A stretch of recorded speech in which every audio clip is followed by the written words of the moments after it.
Oke.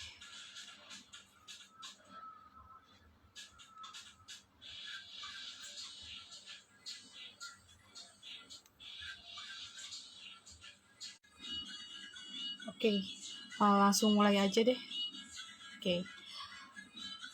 Hi everyone, good afternoon. How are you today? Okay, today I will be host live Instagram. So nice to meet you everyone. Okay, before I invite the speakers, I will tell a little what will be discussed for today. Oke, sebelum saya menginvite speakers, narasumber, saya akan menjelaskan apa sih yang akan dibahas hari ini. Oke.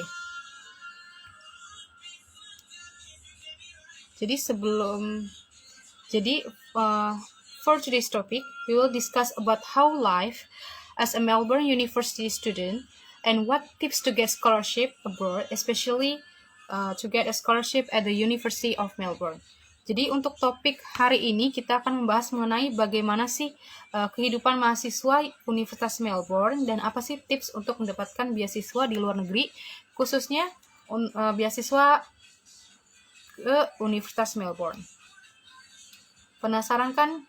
Nah, ayo kita tonton live Instagram ini hingga selesai ya. Oke, I will invite the speaker first. Oke.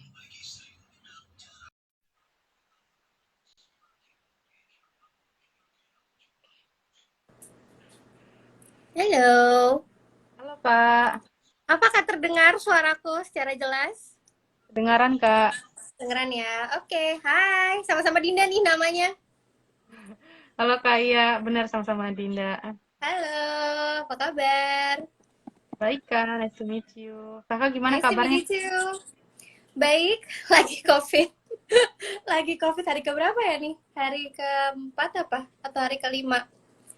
Tapi udah slowly recovering.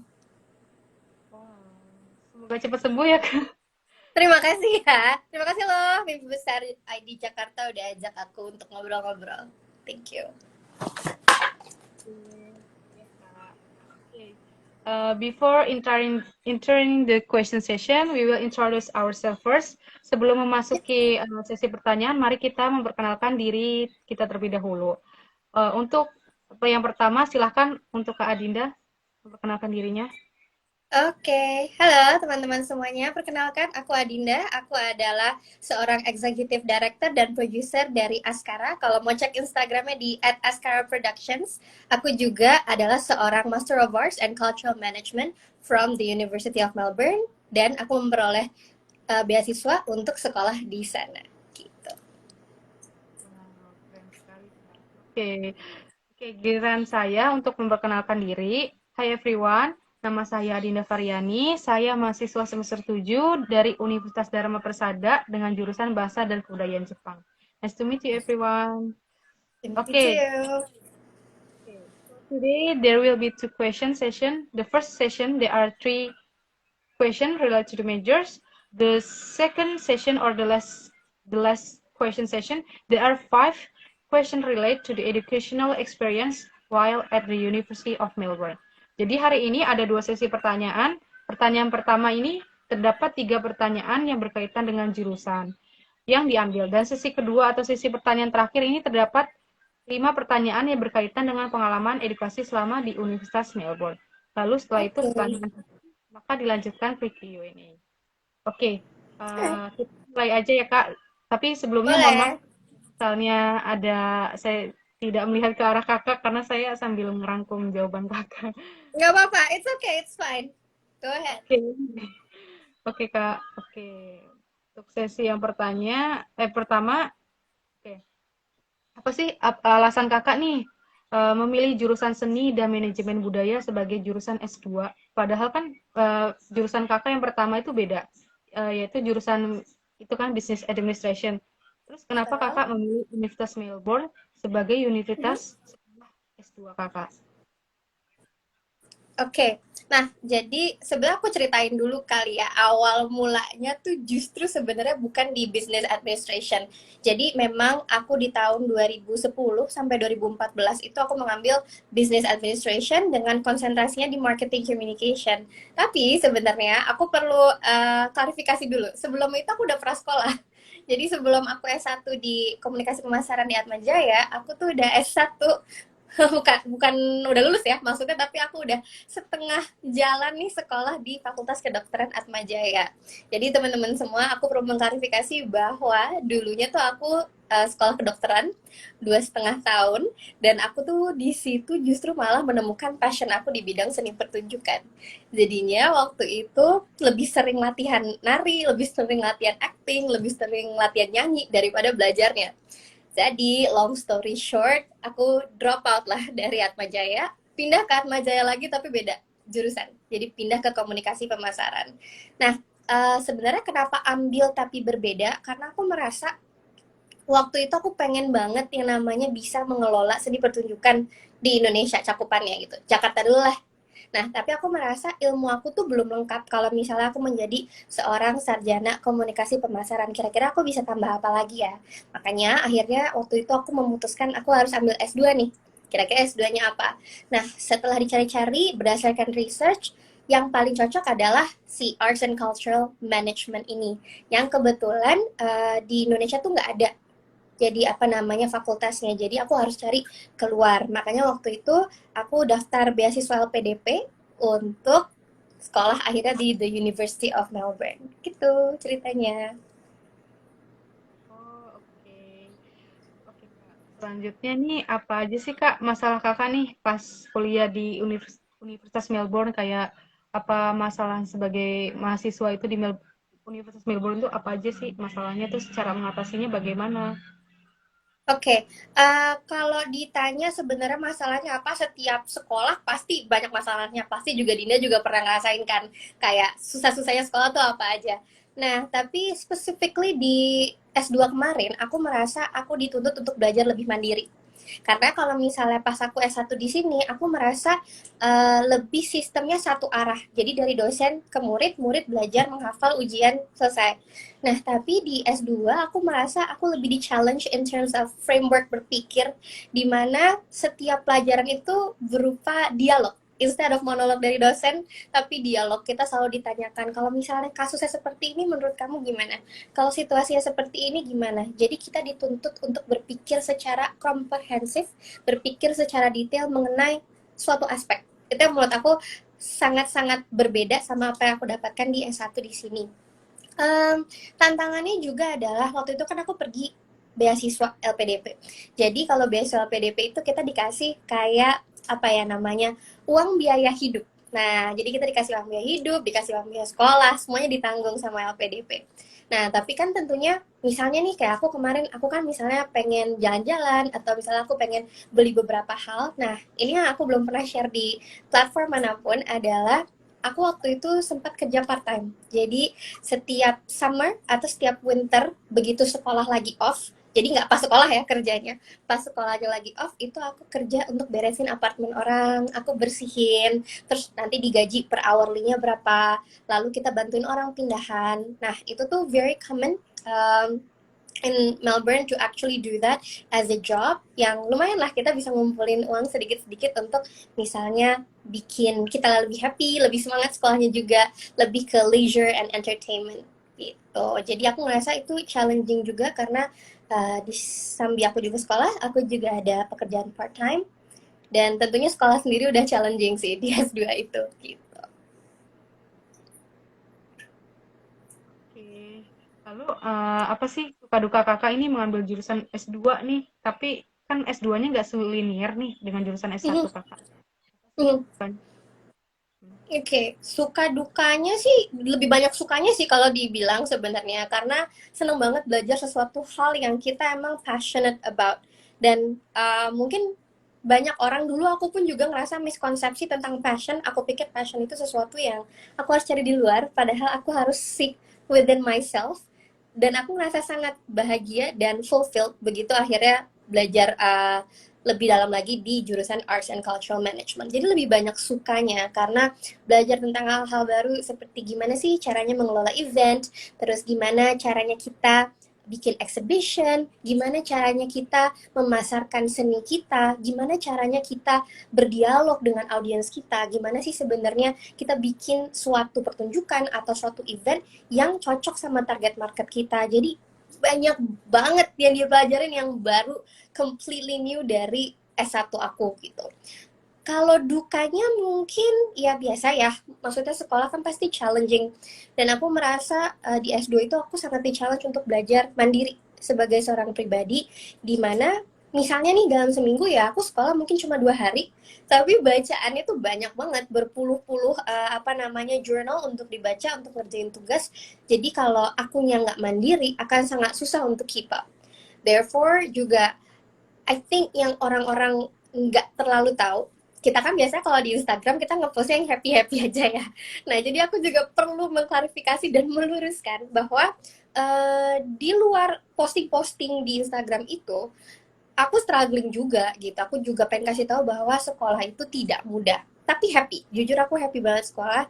Cuman nggak mudah karena aku sebenarnya basicnya anaknya nggak disiplin. Jadi aku tuh baru suka sekolah tuh pas aku S2. Jadi kadang-kadang aku harus, misalnya aku udah main 8 jam gitu seharian, ya aku akan di library sampai pagi. Karena aku tahu aku udah main nih, jadi aku juga selama aku main itu, aku harus 2 kali lebih banyak belajarnya gitu. Jadi aku mengklarifikasi hidupku nggak seenak itu kok sekolah di luar negeri, tapi ada struggle-struggle yang juga aku rasain gitu selama perjalanannya. Tapi kalau di posting ya pasti yang happy-happy lah gitu. Iya, iya. Aduh, oke. Ini kita lanjut ke ini ya Kak, sesi kedua nih Kak. Oke. Boleh. Jadi, oke lanjut yang pertanyaan pertama nih Kak, sesi kedua.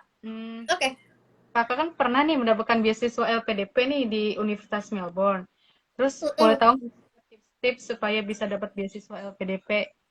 Eh, Terus juga gimana sih cara meningkatkan skor TOEFL ataupun IELTS supaya Hmm, bisa? oke. Kalau untuk LPDP sendiri, sebenarnya kalau aku jawab dalam satu kalimat itu adalah menjadi diri kalian sendiri. Tapi banyak orang selalu bilang, wah klise banget jawabannya, masa tips and trick dapet beasiswa kayak gitu. Tapi aku merasa dengan menjadi diri aku sendiri itu menjadi unique selling point buat aku. Dan mungkin kalau aku bisa kasih tips buat teman-teman yang mau ambil beasiswa LPDP adalah kalian banyak baca, kalian banyak riset tentang LPDP-nya. Karena aku tuh termasuk yang clueless dan aku bukannya bangga ya mengaku ini, justru jangan kayak aku. Aku itu daftarnya mepet-mepet. Aku waktu itu kayak ya udah daftar daftar aja, nggak tahu sama sekali tata caranya seperti apa. Jadi aku juga bisa bilang bahwa keberuntungan tuh juga banyak berperan dalam aku mendapatkan LPDP. Cuman kan keberuntungan nggak selalu ada ya teman-teman. Jadi kita juga harus kerja keras. Nah, sebenarnya tipsnya adalah jangan mepet-mepet. Karena kalau misalnya mepet-mepet akan ribet banget. Mesti ngumpulin dokumen-dokumen. Apalagi di seleksi administrasi itu kan dokumennya banyak ya yang perlu dikumpulin. Terus kita juga perlu dapat surat rekomendasi. Terus banyak lah intinya. Kita bisa lihat di lpdp.kemenq.go.id itu persyaratannya panjang untuk seleksi administrasi. Nah, aku juga waktu itu daftar sekolahnya bener-bener cuma mencari, oke, aku mau jadi produser. Kira-kira apa yang aku butuhkan untuk menjadi seorang produser? Jadi waktu itu aku daftarnya di Queensland University of Technology. Waktu itu jurusannya adalah Creative Industries. Nah, akhirnya aku daftar LPDP nih. Nah, perjalanan aku daftar LPDP, aku pikir kalau aku nggak keterima di Queensland University of Technology, gimana? Akhirnya aku mencari sekolah cadangan. Aku nggak tahu sama sekali tentang reputasi sekolahnya, aku daftar aja pokoknya yang intinya cocok jurusannya sama aku. Dan aku daftar tuh di University of Melbourne. Nah, ketika alhamdulillah terketerima nih di wawancara, mereka baru kasih tahu bahwa kalau di LPDP itu mereka ngeliat ranking secara sekolah. Jadi waktu itu Queensland University of Technology itu di sekitar 200-an lebih rankingnya, dan sedangkan University of Melbourne itu di top 50 in all over the world. Jadi LPDP hanya mau membiayai yang rankingnya lebih tinggi. Makanya long story short aku pergi ke University of Melbourne. Cuman memang kembali lagi kepada topik menjadi diri sendiri itu penting sekali sih. Karena kalian itu akan diwawancara nantinya kalau lolos ke seleksi wawancara based on apa yang kalian tulis di rencana studi kalian, terus tentang sebenarnya sukses apa yang paling besar dalam hidup kalian, peran kalian buat Indonesia. Jadi kalau kalian mengada-ada, itu pasti akan ketahuan. Dan dari 3 orang yang ada di panel penjurian wawancara itu, salah satu itu ada psikolog. Jadi they can read people. Jadi might as well just be yourself. Tapi to an extent yang kita juga memagari ya, oke, mungkin kamu nggak kayak lepas banget kayak sama temen kali ya kalau pas wawancara, tapi percaya bahwa kalau kita punya intention yang baik, we move with a genuine intention, intentionnya baik, mau sekolah dan kita mau bekerja keras kalau diberikan beasiswa, aku yakin sih pasti juga nggak hanya kitanya juga yakin, tapi juga panel penjuriannya juga akan yakin gitu. Waktu itu aku ingat banget pas wawancara, aku sempat ditanya gini terakhirnya, kalau kita nggak kasih beasiswanya, terus kamu mau apa? Terus aku jawab, bener-bener sesimpel, ya aku akan cari beasiswa lain. Kenapa? Karena menurut aku, dengan tidak mendapatkan satu beasiswa, itu nggak akan menghalangi jalan aku untuk mendapatkan pendidikan S2 gitu. Masa gara-gara nggak dapet, terus oke, ya udah aku nggak jadi sekolah gitu. Jadi bener-bener kita harus menjadi diri kita aja sih, as authentic as ya otentik aja sebenarnya jadi orang gitu. Jadi orang juga bisa ngeliat bahwa kita juga tulus dan kita juga memang punya niat yang besar untuk dapat pendidikan ini gitu. Jangan mepet-mepet sih, terus udah gitu just be yourself dan banyak-banyak baca karena informasi tentang LPDP itu selalu berubah. Jadi kalau misalnya kita nggak updated akan ketinggalan informasinya gitu. Oke, Kak. Oke, kita lanjut Kak ke ini jurusan oke. Pertanyaan kedua, Kakak memilih jurusan seni dan manajemen budaya. Boleh diceritain sedikit nggak sih gambaran apa aja yang udah Kakak pelajari di sana di Universitas Melbourne? Oke, jadi yang aku udah pelajarin itu lebih ke dalam sisi kita mengelola seni, apapun itu bentuknya ya, mau itu seni pertunjukan, mau itu seni rupa, apapun itu sebenarnya. Nah, jadi kita belajar dari sisi pemasarannya, kita belajar gimana sih caranya kita memasarkan misalnya pertunjukan untuk anak-anak, atau pertunjukan untuk orang dewasa, atau pertunjukan untuk misalnya orang kantoran. Nah, itu beda-beda tuh sebenarnya cara kita nge-craft the show-nya. Terus diajarin juga financial and budgeting, gimana caranya kita bikin budget buat sebuah show, gimana caranya kita dapat revenue bukannya jadi defisit anggarannya. Terus kita juga belajar gimana caranya kita build relationship sama orang-orang yang bekerja sama kita. Terus belajar juga being a leader. Itu aku waktu itu belajar di suatu mata kuliah namanya Advanced Arts Management. Jadi itu dikasih tahu sebenarnya untuk jadi seorang pemimpin dalam dunia seni ini tuh apa sih yang dibutuhin? Apa pinter doang atau kreatif doang? Ternyata sih juga setelah belajar dan sekarang juga menggeluti profesinya in real life, aku merasa yang paling penting itu jadi seorang pemimpin adalah kita serve orang. Kita memiliki keinginan untuk melayani orang. Pemimpin tuh bukan bos loh ya, beda banget. Kalau kita mau jadi seorang pemimpin terus mau nyuruh-nyuruh doang gitu, mau enaknya aja, itu not a true leader. A true leader justru ngerjain dari perintilan-perintilan kecilnya, mau mengetahui setiap department dari misalnya properties, costume, set, lighting, itu seperti apa kesusahannya dan ikut memecahkan bersama departemen-departemen tersebut rather than kayak oke, aku cuma pengen tahu beres doang nih hasilnya pada akhirnya. Jadi I learned it the hard way juga gitu, karena aku banyak ikut volunteer di sana dan aku merasakan bahwa sebenarnya sistemnya caranya seperti ini ya, berarti selama ini aku pikir tentang being a leader itu kurang tepat gitu loh sebenarnya. Jadi aku merasa sangat senang bisa belajar secara teori dan belajar secara praktek di sana menjadi seorang pemimpin dalam dunia seni gitu. Oke, Kak. Lalu gimana sih Kak?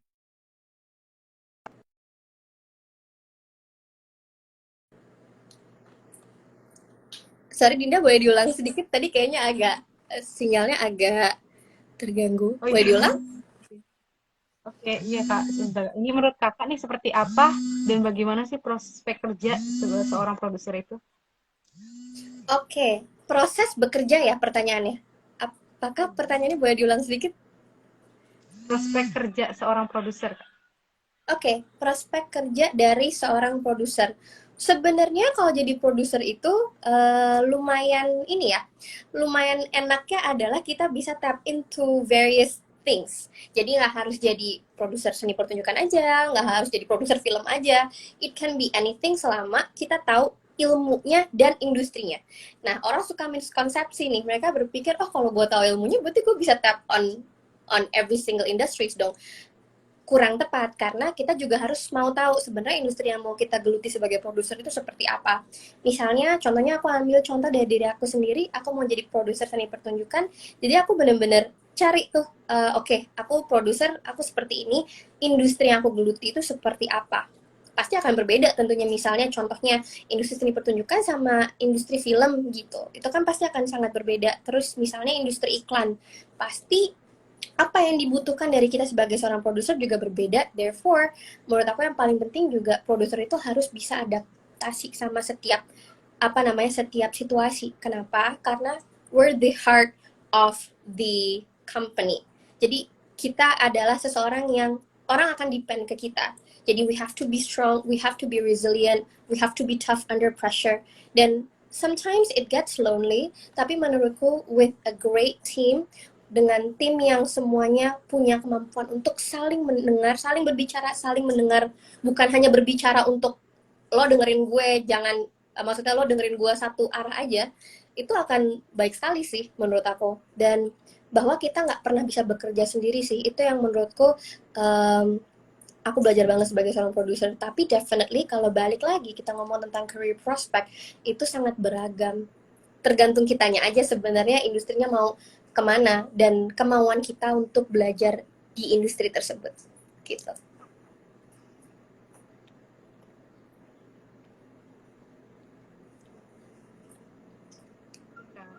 Oke.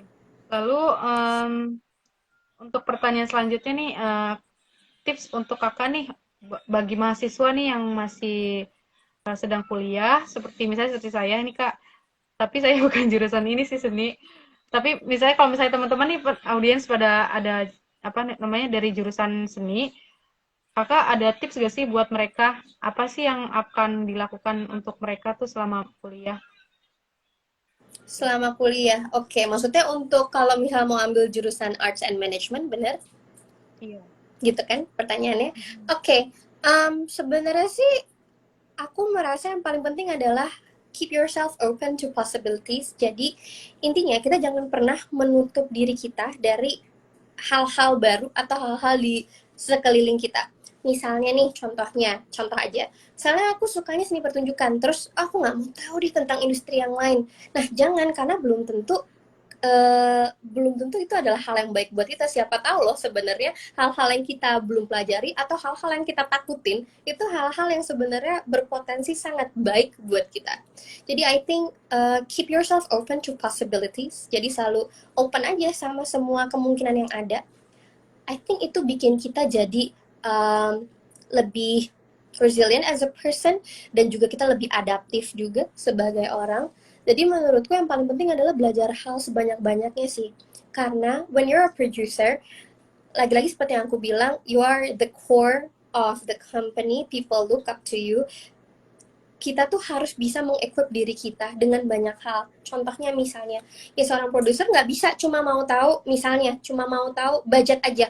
Yaudah, aku ngurusin uangnya aja ya, aku ngurusin gimana caranya show ini terjadi. Tapi dia harus mau tahu, misalnya di kostum, harus bisa matchingin nih color palette-nya, kira-kira warnanya, perpaduannya kayak gimana.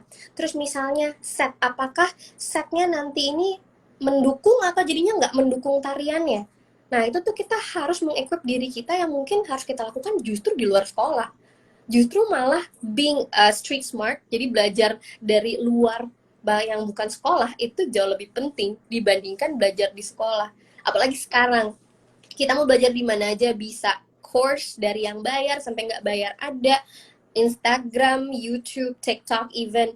Kita tinggal perkara mau atau nggak mau sebenarnya. Dan I think if I can turn back time, aku pengen banget belajar lebih banyak lebih awal dulu gitu. Karena kalau sekarang kan juga dengan bertambahnya umur, dengan makin sedikitnya waktu, kan pasti kita harus fokus ke hal-hal yang lebih essential. Tapi menurutku penting banget sih untuk tetap open yourself to possibilities dan belajar banyak hal. Dan jangan ngerasa kayak puas. Oh ya udah, aku cuma mau jadi produser yang kayak gini, atau aku mau jadi seorang pekerja seni yang kayak gini aja. Karena kembali lagi di atas langit selalu ada langit, dan belajar itu have to be a constant thing gitu loh. Jangan sampai itu berhenti, karena once itu berhenti ya kita kualitasnya juga akan menurun jadi seorang pekerja seni gitu.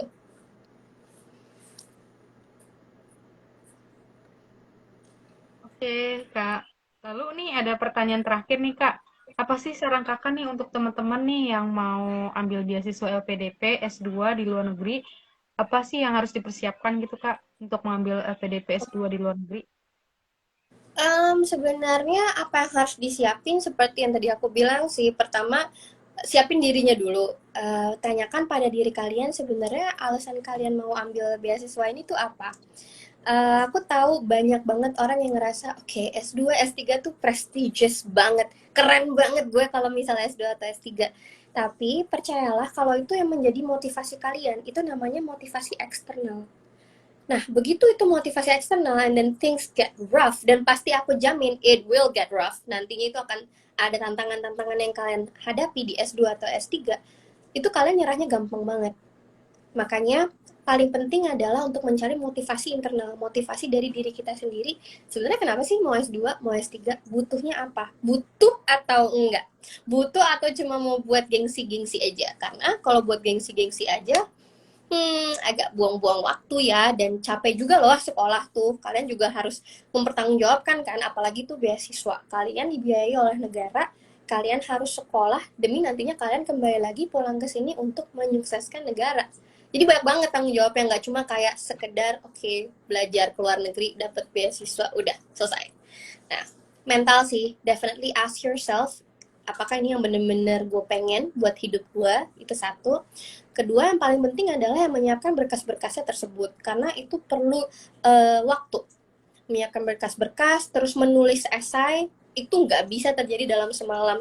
Dan kelihatan banget kok kualitas orang yang menulis esainya tuh asal aja jadi, sama orang yang bener-bener dipikirin per paragrafnya mau ngomongin apa. Dan interviewer itu juga pasti akan ngeliat dari cara kita menyusun struktur esai itu kita orang yang seperti apa. Jadi mendingan disiapin dari jauh-jauh hari gitu menurutku. Dan yang paling penting adalah kita menjadi orang yang adaptif sih, karena tentunya kalau misalnya mau kita sekolah di luar negeri, dalam negeri, lingkungan yang baru, pasti kita harus beradaptasi. Oh, lingkungan ini butuhnya gue jadi orang kayak gimana, and just adapt to that. Dan itu nggak mudah. Jadi kita harus mempunyai mental yang kuat juga, mental toughness. Nggak bisa kalau misalnya dikritik terus kita ngerasa oh my god orang ini nggak suka sama gue, benci sama gue. Tapi jadikan sebuah kritik itu sesuatu yang membangun buat kita gitu. Karena what I learned being a producer, kalau kita merasa semua kritik itu sebagai attack, merasa semua kritik itu menyerang kita tuh nggak akan bisa menjadi pribadi yang lebih baik gitu. Jadinya tuh kita menjadi pribadi yang apa ya, hatinya tuh jadi batu gitu loh, karena ngerasa oh orang tuh cuma maunya jeleknya doang nih ke gue. Nah, padahal sebenarnya kita bisa menggunakan kritik-kritik yang membangun tersebut untuk membangun diri kita, and it's not easy. Siapa sih yang suka dikritik? Gak ada kan pasti sebenarnya. Tapi perlu diingat bahwa orang yang mengkritik itu juga pasti partly ya adalah peduli sama kita juga. Jadi kita jangan sampai menjadi orang yang cuma mikirin diri kita sendiri aja. Itu penting banget sih. Apalagi tinggal di luar negeri, di negara orang gitu. It's very important to find friends yang kita can always go back to juga, teman-teman yang sepemikiran. Itu penting banget juga sih buat aku. Support system when your family is not around gitu. Kak, untuk sesi keduanya ini udah selesai, Kak. Kita lanjut ke sesi pertanyaan ya, Kak. Boleh? Bagi teman-teman yang mau nanya, bisa banget ketik di kolom komentar di bawah ini. Silahkan. Sambil menunggu pertanyaan, aku ada pertanyaan nih, Kak, untuk Kakak. Boleh. Ini pertanyaan pribadi, Kak. Tadi kan eh, bilang interviewer, apa maksudnya yang nyeleksi LPDP ini kan ada seleksi ininya, bisnisnya, Kak. Itu Ya. gimana sih cara buat esai yang benar gitu, Kak? Kayak misalnya, apa sih perbedaannya esai asal-asalan sama yang bukan gitu? Apa ada perbedaannya nggak sih Kak? Definitely ada. Maksudnya gini, kalau misalnya kita bikin esai yang asal-asalan, aku ngerasa kita pasti nggak ngomongnya nggak dari hati. Nah, makanya aku merasa kalau misalnya aku bisa balikan waktu lagi,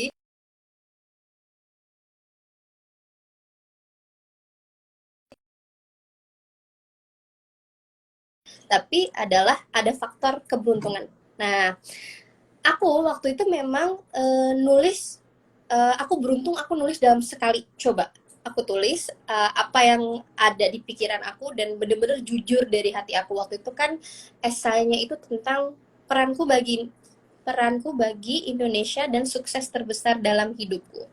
Nah, aku ya jujur aja gitu kayak oke, peranku buat Indonesia waktu itu aku aktif menari, memperkenalkan budaya Indonesia, dan aku juga sempat keluar negeri untuk ikut misi budaya memperkenalkan budaya Indonesia gitu. Jadi aku merasa itu kontribusi aku, dan sukses terbesar dalam hidupku adalah aku bisa menemukan passion aku. Mungkin buat orang lain itu biasa aja, tapi buat aku itu sukses terbesar dalam hidupku banget sih, untuk bisa bangkit dari apa yang aku bilang kayak mungkin bukan gagal, U-turn lah, aku kayak muter gitu, akhirnya muter dari kedokteran ke komunikasi pemasaran. Itu sukses terbesar dalam hidupku sih, aku bisa keluar dari situ gitu, dan aku bisa menjadi diri aku yang sekarang. Karena kalau aku masih di FK, aku ngerasa aku nggak bisa menjadi diri aku yang sekarang. Aku tentunya juga masih banyak belajar, masih banyak banget hal yang pengen aku raih, tapi aku ngerasa bersyukur banget sih itu terjadi. Dan kalau esai yang ditulis dari hati tuh, ya terlihat aja personality kita tuh bener-bener akan terlihat, rather than asal-asalan. Asal-asalan tuh pasti udah pasti deh tuh paragrafnya nggak dipikirin, tiap paragraf strukturnya kayak gimana, nggak ada build up-nya. Kalau kita bikin essay kan harus ada build up, nggak bisa kayak oke, gue kasih tahu semua faktanya di paragraf pertama, jangan. Justru kayak alur cerita aja. Kalau kita dikasih tahu endingnya di depan kan males, orang nggak bakal mau baca sampai terakhir. Jadi kita harus nge-build up, oke, di sini perkenalannya, di sini aku kasih isinya, dan terakhir aku kasih tahu nih poin paling pentingnya tuh apa gitu. Jadi definitely akan kelihatan dari struktur, terus pasti juga dari tanda baca, pemilihan kata, pemilihan cerita, pemilihan topik, pemilihan anekdot, itu pasti akan kelihatan banget kalau misalnya orang yang asal-asalan sama orang yang nggak asal-asalan gitu. Semoga Eh, menjawab. itu menjawab banget sih Kak. Oke, dari teman-teman nih ada yang pengen nanya nggak? Silakan nih teman-teman. Kalau ada yang mau nanya ke Kak Adinda, silakan di kolom Boleh, komentar. boleh banget. Terus kita sambil menunggu pertanyaan juga boleh. Kalau mau nanya-nanya lagi, it's fine. Oh, salah. Tanya apa ya Kak? Em, ayo teman-teman yang mau nanya. Oke, kalau misalnya nggak ada, aku nanya lagi nih. Boleh dong, tanya terus aja. Gak masalah. Silakan. Jadi nih Kak, em, aku aku tuh sebenarnya aku kan S1 nih Kak ya. Ini Hmm, pertanyaan pribadi. S1 aku boleh ambil, dong. terus aku ambil bahasa Jepang kan Kak. Nah, kepengennya sih nantinya S2 ini ngambilnya Business Administration. Nah, kakak tahu nggak? Kakak kan pernah tuh belajar Business Administration. Nah, itu apa? Maksudnya mata kuliahnya itu belajar apa aja sih Kak kalau di Business Administration itu? Oke, wow. Aku harus recall lagi. Aku S1 belajar apa aja. Aku inget waktu di komunikasi pemasaran, karena aku kan peminatannya komunikasi pemasaran. Jadi business admin tuh setahu aku waktu di Atmajaya dulu tuh ada PR sama pemasaran, ada dua. Nah, aku pilih pemasaran. Nah, di pemasaran, basically aku belajar gimana caranya memiliki etika komunikasi yang baik sama orang. Terus gimana caranya kita bikin strategi pemasaran terkait produknya apa, jasanya apa. Kita harus lihat target marketnya seperti gimana, riset yang perlu dilakukan tuh seperti apa, kuantitatif atau kualitatif gitu. Dan lebih ke cara-cara kita berkomunikasi, komunikasi interpersonal, komunikasi intrapersonal. Jadi sebenarnya lebih membangun pribadi kita untuk supaya kita tuh mumpuni menjadi seorang let's say misalnya kalau di jurusan aku ya marketer lah gitu, seseorang yang bisa memasarkan sesuatu. Jadi kita harus tahu misalnya kita punya produk atau jasa nih, nilainya tuh apa untuk dijual, unique selling propositionnya tuh apa. Jangan asal oke, aku mau jual, aku taruh aja, tapi nggak mikirin kayak segmentation targetnya seperti apa gitu. Terus gimana cara kita position produknya di masyarakat seperti apa. Jadi ternyata tuh kalau memasarkan sesuatu tuh ada kayak 360 marketingnya gitu loh, dari mana-mana, nggak cuma kayak misalnya taruh di Instagram aja, tapi kita harus juga gimana ya caranya berpikir supaya orang jadi ngomongin produk kita. Kan sekarang lagi ini nih ngetren bikin viral, nah iya orang kebetulan bisa menggunakan itu menjadi salah satu strategi marketing contohnya. Walaupun kadang-kadang nggak semua yang viral itu bagus ya, tapi aku sempat ngobrol sama salah satu CEO brand. Waktu itu kasus brand ini, brand X lah kita bilang, cukup viral dan orang-orang ngomongin. Dan begitu aku tanya sama dia, dia bilang bahwa revenue-nya dia itu naik berkali-kali lipat. Padahal kasus yang viral itu kasus yang negatif. Tapi karena orang penasaran, apa iya produknya lebih bagus? Apa iya bener nih gitu, berkualitas. Jadinya mereka ke-trigger untuk beli juga gitu. Jadi banyak sih, seru banget belajar tentang bagaimana kita memasarkan produk dan jasa, dan bagaimana kita sebagai seorang pemasar itu bisa memiliki kepribadian dan kemampuan teoritis yang baik juga. Gitu. Oke, ini teman-teman nggak ada yang mau nanya nih.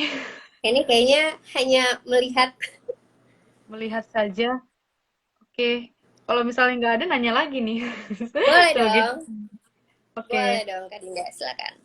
Nanyanya nih tentang ini Kak, apa namanya? Tentang eh, bisnis gitu. Yang tadi Boleh. jurusannya. Oke, jadi eh kan tadi kan kalau untuk bisnis administration tuh menurut Kakak bisa nggak sih yang dari jurusannya itu nggak selinier itu sama S1? Bisa nggak sih ngambil MBA meskipun S1-nya nggak sejurusan gitu? Bisa nggak? Oke, bisa banget sih, tergantung kamu bisa memberikan argumentasinya seperti apa. Karena menurut aku, contoh kayak aku, itu kan gak linear, tapi aku merasa itu akan melengkapi. Kalau misalnya sekarang gini, contohnya aku S1-nya marketing, S2-nya marketing juga.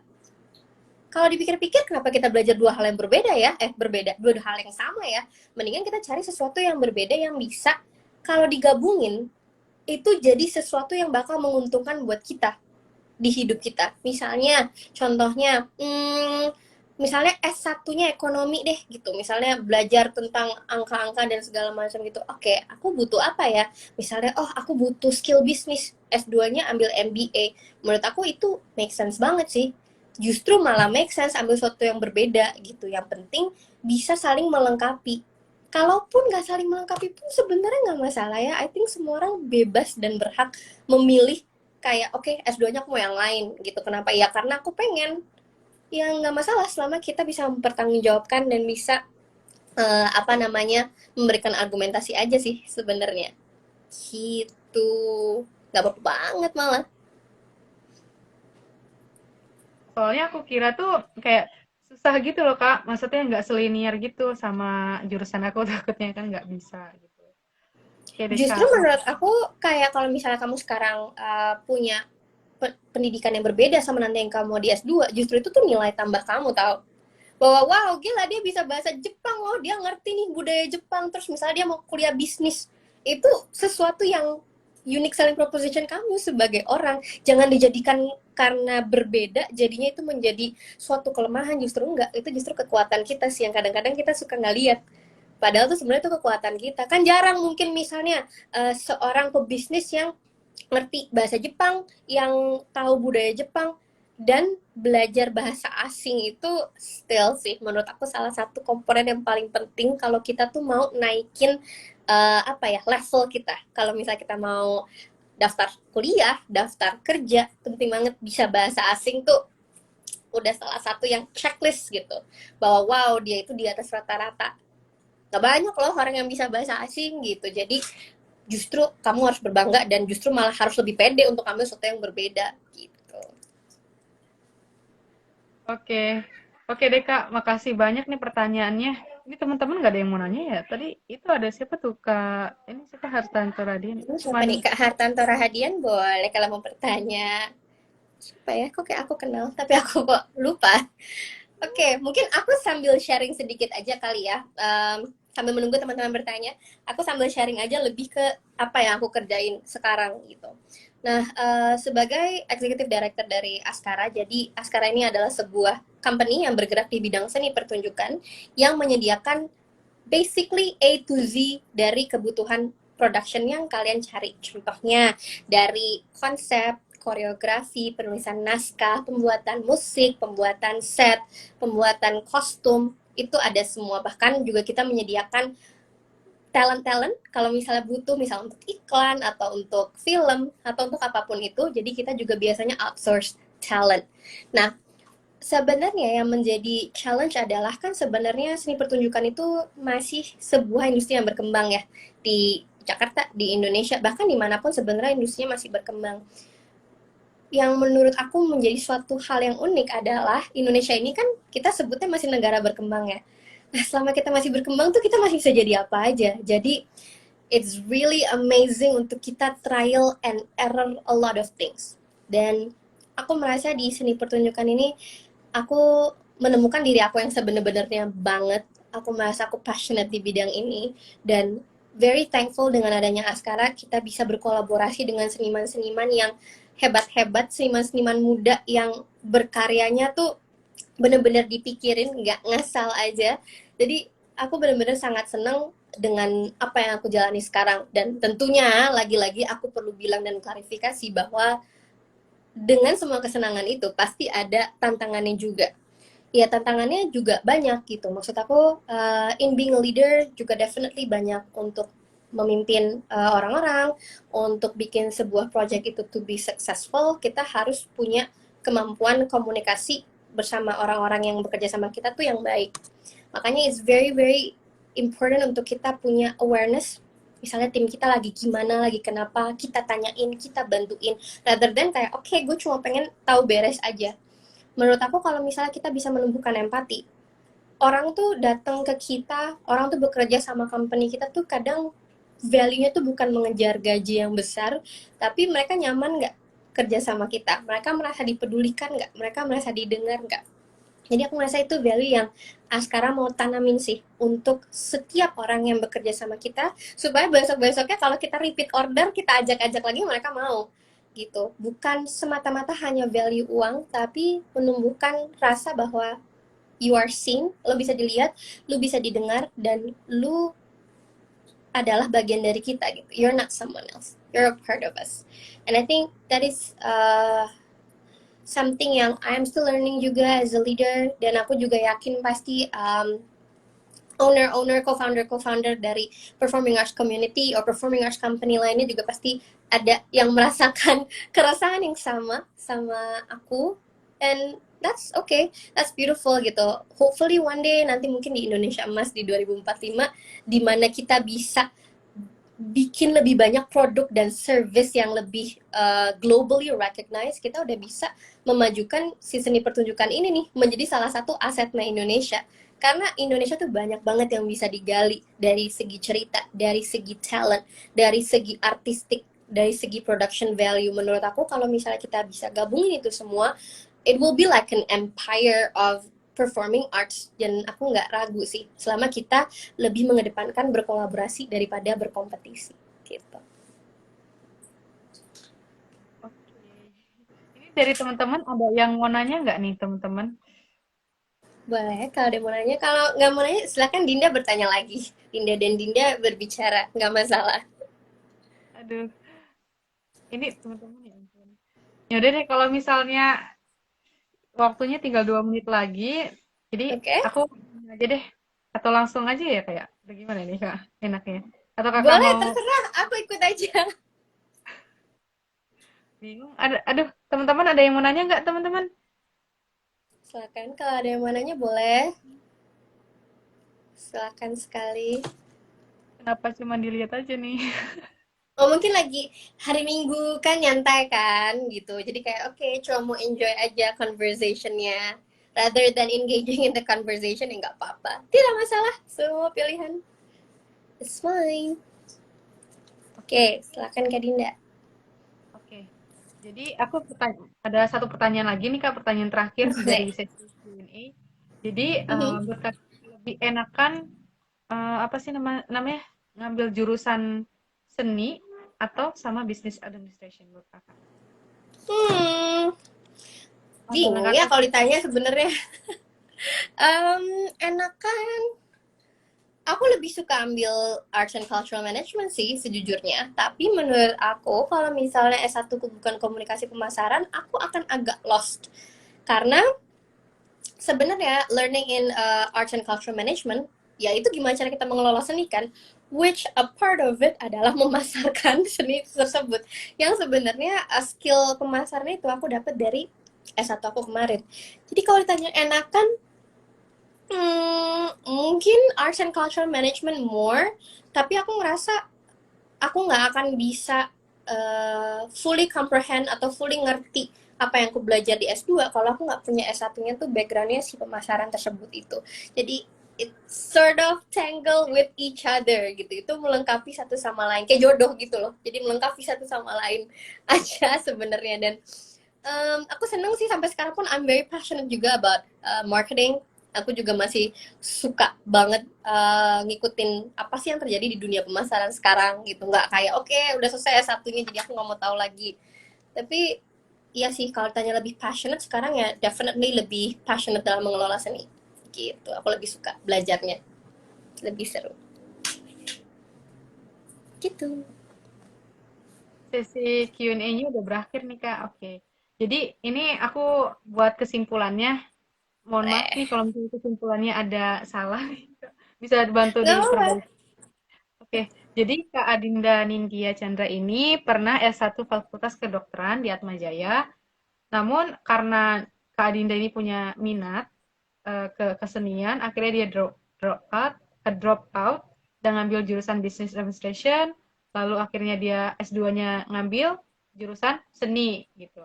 Hmm. Lalu masalah yang dihadapin Kak Adinda nih ketika menjadi mahasiswa Universitas Melbourne itu adalah bagaimana sih harus hidup mandiri, terutama terutama nih di bidang edukasinya. Apalagi cara mengajar dosen Indonesia dengan Australia itu berbeda. Lalu di sini Kak Adinda ini suka banyak sukanya dibandingkan dukanya.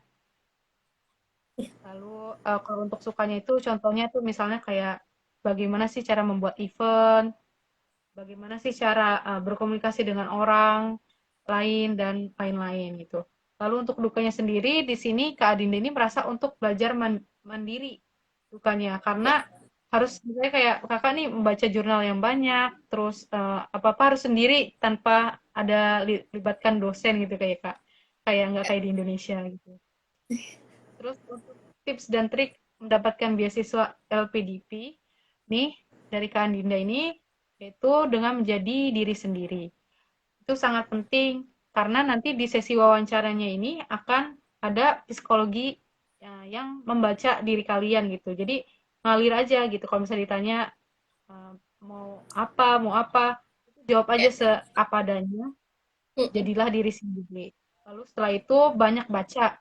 Teman-teman kalau misalnya mau dapat beasiswa LPDP, itu kalian harus banyak baca, banyak cari research tentang LPDP-nya karena Iya. apa LPDP ini gampang berubah ya kak, gampang berubah informasinya, jadi harus Betul. terus cari Benar-benar. informasinya. Terus kalau bisa nih, kalau daftar LPDP-nya jangan mepet-mepet gitu, nanti udah keburu tutup lagi. Iya. Lalu Kayak saya. untuk Jangan teman-teman, dong. lalu teman-teman jangan lupa cari universitas cadangan. Ya.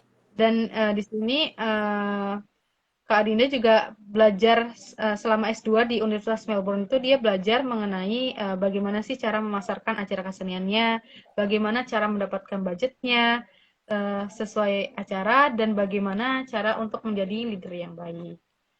Lalu untuk prospek kerja sebagai produser itu berbeda-beda ya Kak ya, karena banyaknya tergantung ragamnya kita belajar dan nggak semudah itu yang kita bayangkan menjadi seorang produser. Terus untuk mahasiswa yang masih belajar nih, untuk teman-teman yang masih belajar di bangku kuliah, untuk dari Kak Dinda ini, Kak Dinda menyampaikan untuk banyak belajar hal, karena jangan sampai kita tuh nggak belajar nanti apa kualitas kita tuh akan menurun. Terus di Betul. sini yang terakhir nih, kalau ingin S2 nih, teman-teman harus tahu nih tujuannya apa, motivasinya apa. Jangan untuk gengsi atau apa, itu jangan. Ya. Karena itu malah jatuhnya kayak nggak sesuai dengan tujuan kita gitu loh. Ya. sesuai tujuan kita. Lalu persiapkan mental juga dan berkasnya, karena itu semua butuh waktu. Dan yang paling penting untuk teman-teman yang mau dapetin beasiswa LPDP adalah harus pinter beradaptasi, karena apalagi kita di negara orang kan ya, di negara Mhm. orang terus kita nggak bisa adaptasi itu kan susah. Jadi Ya. ya itu penting. Oke, udah kesimpulannya ini aja Kak. Jadi sebelum live Instagram hari ini berakhir nih, Kakak bisa memberikan closing statement untuk teman-teman di sini. Aku Silahkan Kak. suka deg-degan nih kalau diminta closing statement. Oke, okay. Jadi sebenarnya intinya gini sih, aku nggak percaya ada orang yang bodoh. Aku nggak percaya cuma ada orang yang males. Jadi kalau kita mau sesuatu, itu kita nggak bisa cuma kayak, oke, okay, nyantai-nyantai aja. Aku salah satu orang yang suka nyantai-nyantai aja dan suka nunda-nunda. Tapi aku udah banyak merasakan efek yang nggak baiknya. Jadi lebih banyak efek kurangnya daripada efek lebihnya. Jadi menurut aku, yang paling penting adalah kita tuh kalau udah punya sesuatu yang kita inginkan, ya yang lain tuh harusnya fade into the background aja.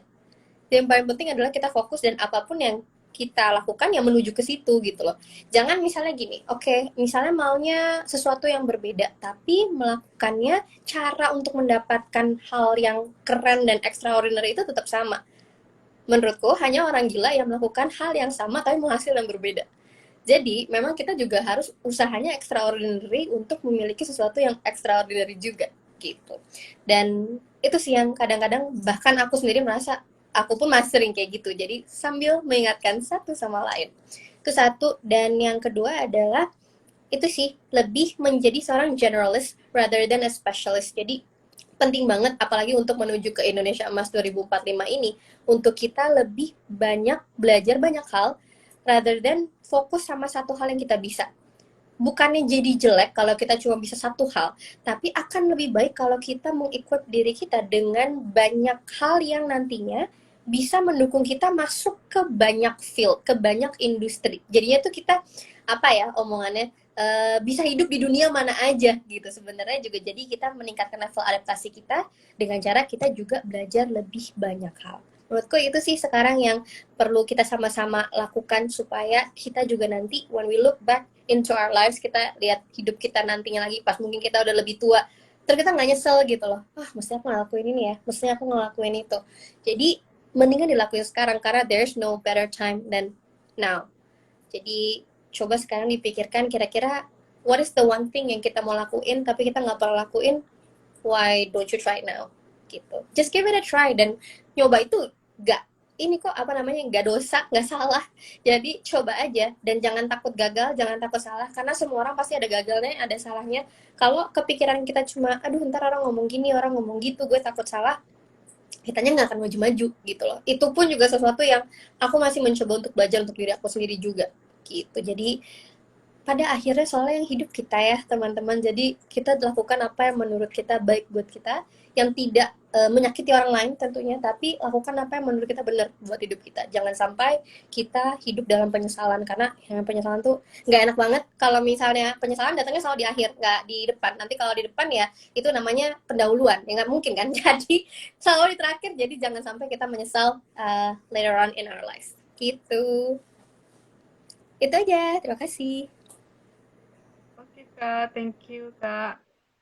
Closing statement-nya terima kasih banyak Kak. Oke, jadi sesi live Instagram kali ini udah selesai. Thank you very much untuk Kak Adinda, Nindya Chandra for coming today.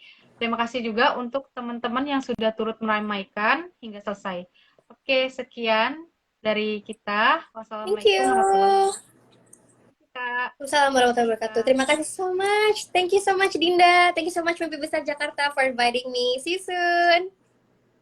See you, Kak. Aku matiin ya, Kak. Oke. See you guys on the next topic.